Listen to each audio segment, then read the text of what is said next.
Gore Vidal has had an extensive career as an author, playwright, screenwriter, and essayist. He is known for wisdom and insight where none prevails, and has also been known to cause fear in the heart of any TV news host who dares to cross it. He now joins us from Los Angeles, California. Welcome to INN, Gore Vidal. Happy to be there.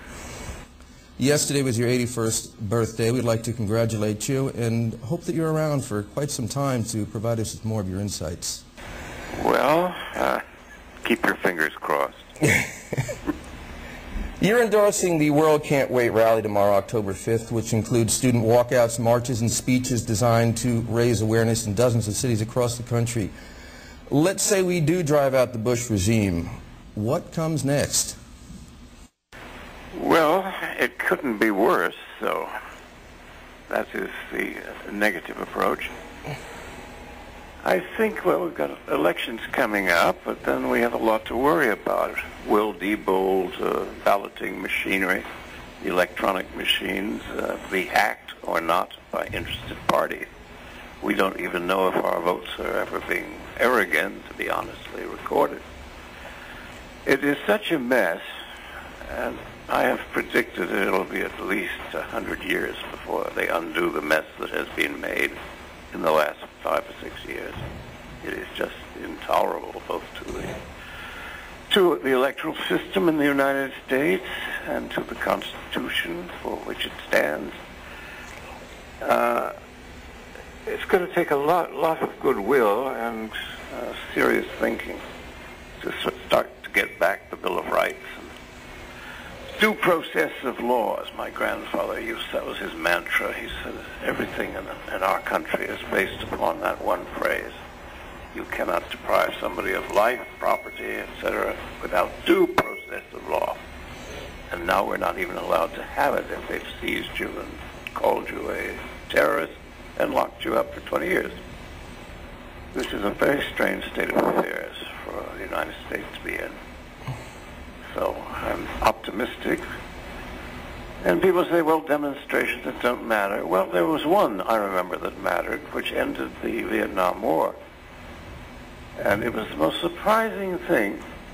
There had been all kinds of, anguish about the war, and there had been demonstrations of one kind or another. But there was one demonstration that brought down the government. In fact, at the end of it, Lyndon Johnson said he would not run for president. And that was when Wall Street marched. Can you imagine all those Brooks Brothers suits trotting down Wall Street toward Trinity Church? But suddenly it meant he lost the business community, the only thing he respected. And so he left office.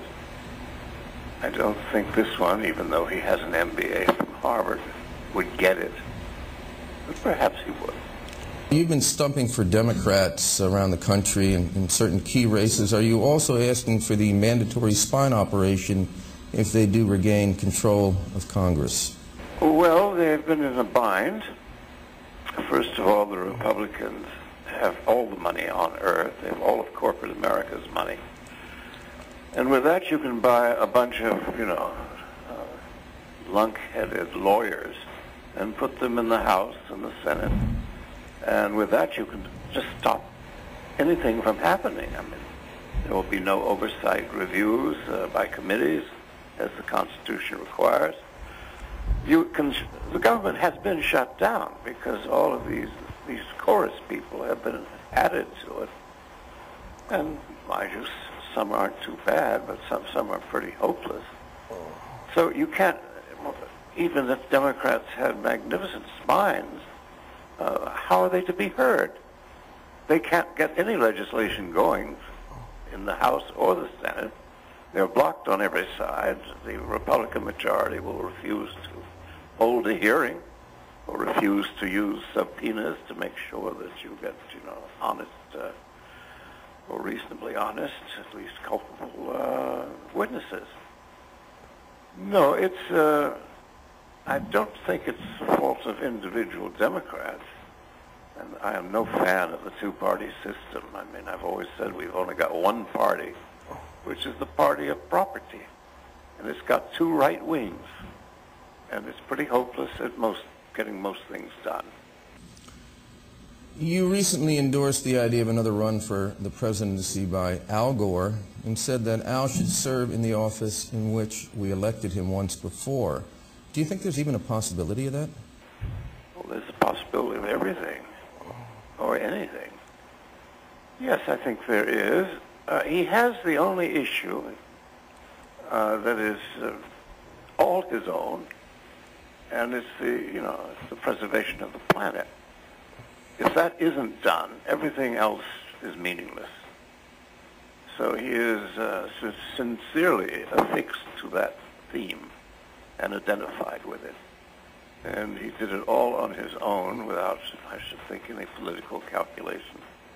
He's a cousin of mine, but I've never met him. I've steered clear of him and other politicians in the family. But I think he's the best situated for what we're going through now. And no war lover, thank heavens. Is there anything else you could say to our viewers to encourage them to get involved in tomorrow's October 5th event sponsored by the World Can't Wait? Well, remember, these things, one leads to another. Wall Street didn't march just because they suddenly felt it was a great thing to do. They marched because they saw the effectiveness of other people marching. And suddenly, Wall Street, which was really the heart of the United States, since the business of America, as Mr. Coolidge said, is business. So once they did, it gave heart to a lot of people across the country, and it caused Lyndon Johnson not to run again, because he saw that he had lost the people he regarded as serious, the money people, the ones who have the most to lose if things go wrong. I think take that into account. If tomorrow's various demonstrations and marches work, even if they don't work, they send a signal that we don't like the government. And if we'd been thinking about this earlier, I would have proposed a recall system that when you get an administration that is palpably not only incompetent, but dishonest, and involving us in wars, which we have no business being in, and killing people and burning up the money supply, we should be able to recall them.